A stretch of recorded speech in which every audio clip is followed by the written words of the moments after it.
First, I'd just like to say thank you to everybody for being here. A big thank you to EdVenture for hosting us, and absolutely to South Carolina Public Radio. We could not be here without you. So just a brief introduction to StoryCorps, in case anybody isn't familiar with what we do. We are an organization that gives folks the opportunity to record and preserve a conversation with a loved one. So people come in and sit down in this Airstream trailer. We have a soundproof booth in the back, and you sit down with somebody that you love and you ask them questions that maybe you've never asked them before. It's 40 minutes uninterrupted, and when you're finished, you get a copy on CD to take with you, and you can have the opportunity to have it archived at the Library of Congress as well. Why do we do this? We do this to preserve stories from people all over the country in their own voice, to give people the power, to believe in their own voice. I think more now than ever, it's important that we're listening to each other. So a big part of a StoryCorps conversation is listening.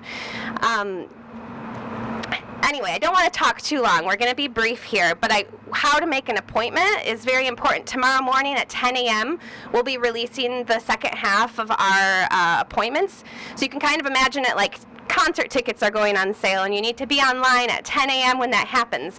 This is free and available to the public. Anybody can make an appointment. Please go to StoryCorps.org at 10 a.m. tomorrow morning, and you can make an appointment. Once the appointments are gone, you can still get on our wait list, and we will be calling people from the wait list to fill appointments that have been canceled. So don't give up hope if you don't get an appointment. But when you make an appointment, please think of somebody you'd like to bring, a friend or a family member, somebody that you'd like to share a profound conversation with. So without further ado, very briefly, I want to introduce the facilitators who are going to be here with me for the next 5 weeks recording conversations. I have Vera Carruthers. Vera's from Bethesda, Maryland, and Naomi Black, standing there in the sun, from New York City. We're thrilled to be here. We're going to be recording over 160 conversations from Columbians like yourselves. And without further ado, I'm going to pass the microphone over to Linda O'Brien, President and CEO of SCETV and South Carolina Public Radio. Thank you so much for having us. Thank you so much, Stacy, and thank you all for joining us this afternoon, and welcome StoryCorps to the opening day. We are thrilled that you are here, and we also want to thank our partners at EdVenture and the South Carolina State Museum for making all of this possible. I was listening to Ken Burns this morning on public radio talking about the gift of history and how we all benefit from capturing and reflecting on history. And so today, it is really the time for our citizens to capture their history for Columbia, for South Carolina, and possibly the nation. We are so pleased to welcome StoryCorps back to South Carolina. Several years ago, they were in Charleston, and one of the stories they recorded was called Christmas at Defusky Island, and that story actually aired this past weekend on our public radio station, and very proud to hear it. It was a very moving story, and then we saw the numbers that it was in the top 10 of the most accessed stories on NPR's StoryCorps. So it was a wonderful, moving story that had great national reach. And then another story told by the brother of South Carolina astronaut Ron McNair went on to become an animated short. And that story you all know well, of the African-American child in Lake City who went to an all-white library to check out science books. It's become a classroom staple. That library building was in the end named for Ron McNair. It's a story that touches hearts, and it teaches us about South Carolina history, and that's what we hope to achieve during the time when StoryCorps is here in our great city. It has always been the privilege of ETV and South Carolina Public Radio to tell great stories about our state. Every week, Public Radio, our staff, finds stories that really become of present, but also for the history of the future. South Carolina Focus, Narrative, State House Week, They do seem like news and features, and they are, but they will become part of this great body of work. And then, of course, Walter Edgar's journal, where he actively explores history and culture. What makes it so exciting, this is the time for citizens to tell their story. And in a moment, I'm going to turn over the microphone to our mayor, Steve Benjamin, to welcome StoryCorps to our city. And it is we are delighted that the mayor is here. He has been a mayor of this city since 2010. He is not only a leader locally, he is a leader nationally with initiatives like My Brother's Keeper, an active member of the U.S. Conference of Mayors, where he serves as second vice president, chair of the Municipal Bonds of America, and you could go on and on. You heard his very moving remarks at the Democratic Convention. And when this city went through a very difficult time last year after the floods, during the floods, his steady leadership made a huge difference for our community. Mayor Benjamin, we look forward. We hope you will be recording as part of StoryCorps with your personal journey and story. Thank you very much, Mayor Benjamin.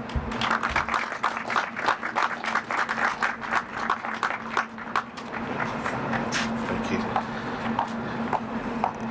On behalf of the very proud and thankful citizens of the great city of Columbia, I would like to welcome StoryCorps to our capital city. And I want to encourage all the citizens of this great city, whether your family's been here for hundreds of years or just for a few hours, to come here and share your incredibly meaningful stories. Every story is incredibly meaningful and important.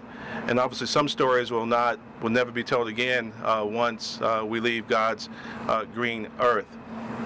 In the 30 years I've been here, my family's developed some wonderful memories here in Columbia, South Carolina. We have the benefit of being part of that generation of African Americans who left the South over half a century ago and then sent their children back to the South to come to school, and reconnecting with some things I didn't know about my own family has led me to want to be a mayor that helps preserve not only the physical infrastructure of our city, the wonderful State Museum that sits in front of us, or this incredible canal that was built by Irish indentured servants centuries ago and now serves as a tool to feed water to hundreds of thousands of people across this region, but also to try to preserve the human infrastructure, the human stories, what makes us us now. I remember very vividly my very first opportunity to sit down with a septuagenarian civic leader in Calhoun County, and for him to tell me the story of my great-grandmother, who served as I'm going to give her the credit of calling her the local OBGYN. She didn't have a medical degree, but she delivered every child in the lower part of Calhoun County that he could possibly think of.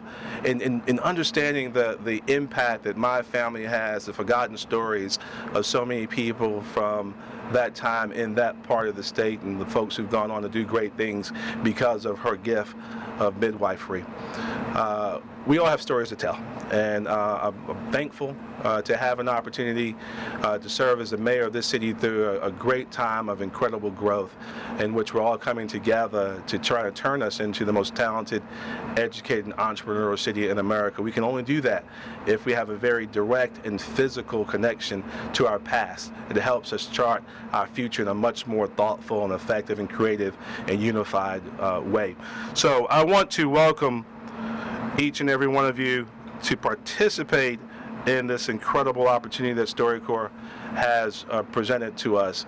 If it's a specific day in your history, if you want to talk about October 4th, 2015, the day of the Great Flood, and what that meant to you and your family personally, and how it helped reshape for you as it had for thousands of us, our view of this city and what we all mean to each other. This is a great opportunity to do so. I will be telling my story, and I look forward to sharing my thoughts, and including my wife, and our children in this process as well. So thank you. Recognize that you're history, and I want everyone within the sound of my voice to take advantage of this incredible opportunity. I want to thank each and every one of you who played a role in bringing this to Columbia for your leadership. God bless you and keep you.